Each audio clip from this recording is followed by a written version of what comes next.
আমি জানি এরপর তোমার টার্গেট তটিনী হবে। বিশ্বাস, ভালোবাসা আর সম্পর্কের বাঁধন এক নিমিষে ভেঙে চুরমার। যখন কাছের মানুষটাই হয়ে ওঠে সবচেয়ে বড় শত্রু, তখন কি হয়? বিচার কি সত্যিই অন্ধ, নাকি ক্ষমতার ছায়ায় সত্যও হার মানে? আজকের পর্বে দেখব এমন এক নির্মম খেলা, যেখানে ভালোবাসার মুখোশের আড়ালে লুকিয়েছিল ভয়ঙ্কর এক বিশ্বাসঘাতকতা। কি হবে শিবপ্রসাদের ভাগ্যে? আর তটিনীর এই চরম প্রতারণার শেষ কোথায়? বন্ধুরা, ভিডিওটি শেষ পর্যন্ত দেখতে থাকুন আর আমাদের চ্যানেলটি প্লিজ সাবস্ক্রাইব করুন। ভিডিওতে একটি লাইক দিয়ে পাশে থাকুন। কোর্টের বাইরে উদ্বেগে অস্থির শিবপ্রসাদ। তার বন্ধু তাকে সান্ত্বনা দিচ্ছে, বলছে বিজিত নাকি একদম সুরক্ষিত জায়গায়। কিন্তু শিবপ্রসাদের মন মানছে না। তার মনে একটাই প্রশ্ন, তটিনীটি কোর্টে আসবে? হঠাৎই এক ভিন্ন দৃশ্য। কাকাই নামের এক প্রভাবশালী ব্যক্তি, তার সাথে বিজিত ও আয়ুষী। কাকাই হাসছেন, বিজিতও নিশ্চিন্ত। শিবপ্রসাদ ফোন করে কাকাইকে জিজ্ঞেস করছেন, আপনি কোর্টে এলেন না কেন? জানেন আপনার না আসার ফল কি হতে পারে? কাকাই নির্বিকারভাবে উত্তর দেন, চিন্তা করো না, আমাদের সাজা হবে না, নন্দিনী সব ম্যানেজ করে নেবে। শিবপ্রসাদ বিভ্রান্ত। কাকাই তাকে পেছনে তাকাতে বলেন। আর তখনই শিবপ্রসাদ দেখেন, তটিনী তার আইনজীবী বেশে, তার বাবা, বিজিত, আয়ুষী এবং অন্য পরিচিত মুখের দল, তারা হাসি মুখে কোর্ট থেকে বেরিয়ে আসছে। শিবপ্রসাদ অবাক হয়ে জানতে চান, এইটা কি হচ্ছে? তটিনী, তুমি? তটিনী তখন শীতল মুখে বলে, চিন্তা করছ কেন? জামিন মঞ্জুর হয়ে গেছে। শিবপ্রসাদ বিশ্বাস করতে পারেন না। তটিনী ব্যাখ্যা করে, এটা অনেক বড় একটা ডিল ছিল নন্দিনীর সাথে। নন্দিনীর ব্যাঙ্ক অ্যাকাউন্টে 200 কোটি টাকা, penthouse, duplex, tea estate, আরও অনেক প্রপার্টি। শিবপ্রসাদ চমকে ওঠেন।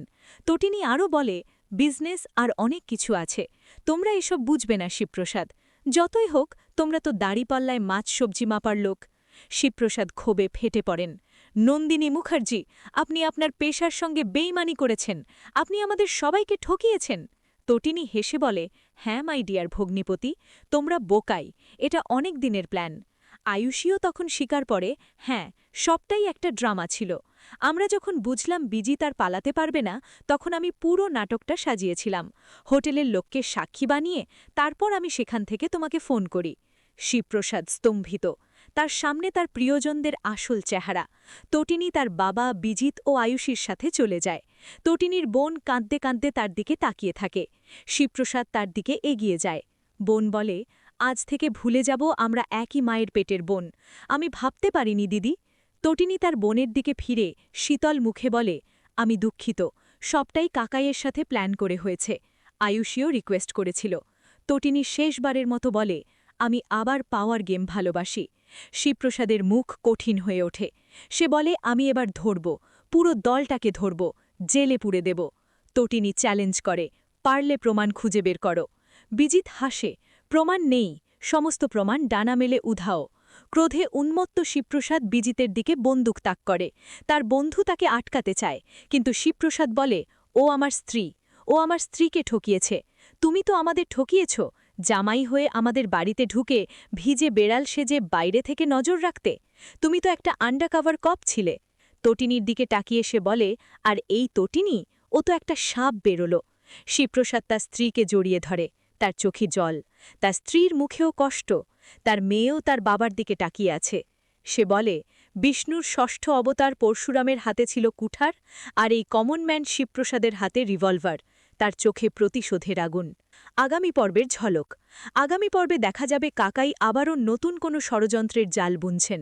তিনি ফোনে কথা বলছেন এবং তটিনীকে তার পরবর্তী শিকার হিসেবে উল্লেখ করছেন। অন্যদিকে শিবপ্রসাদকে দেখা যায় বিষণ্ণ মুখে ফোন হাতে বসে থাকতে। তার চোখে প্রতিশোধের আগুন জ্বলছে। সে দৃঢ় প্রতিজ্ঞ যে সে সমস্ত অপরাধীকে শেষ করবে। শিবপ্রসাদ বিষ্ণুর ষষ্ঠ অবতার পরশুরামের মতো কুঠারের পরিবর্তে রিভলভার হাতে তুলে নিয়ে অধর্মের বিনাশ ঘটাতে প্রস্তুত। এই অবস্থায় তটিনী কি কাকাইয়ের নতুন পরিকল্পনার শিকার হবে? শিবপ্রসাদ কি তার প্রতিশোধ নিতে পারবে, নাকি আরও বড় কোনো বিপদ অপেক্ষা করছে?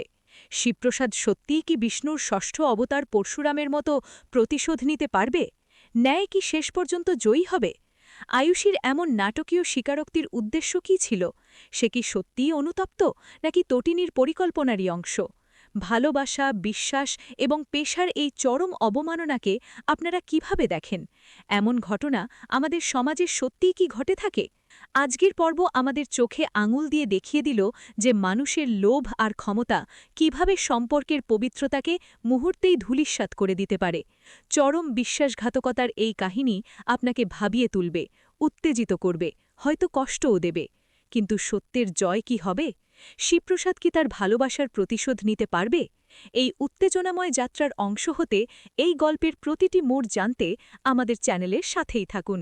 যদি এই বিশ্লেষণ এবং ভয়েস ওভার স্ক্রিপ্টটি আপনার ভালো লেগে থাকে তাহলে অবশ্যই আমাদের ভিডিওটিতে একটি লাইক দিন।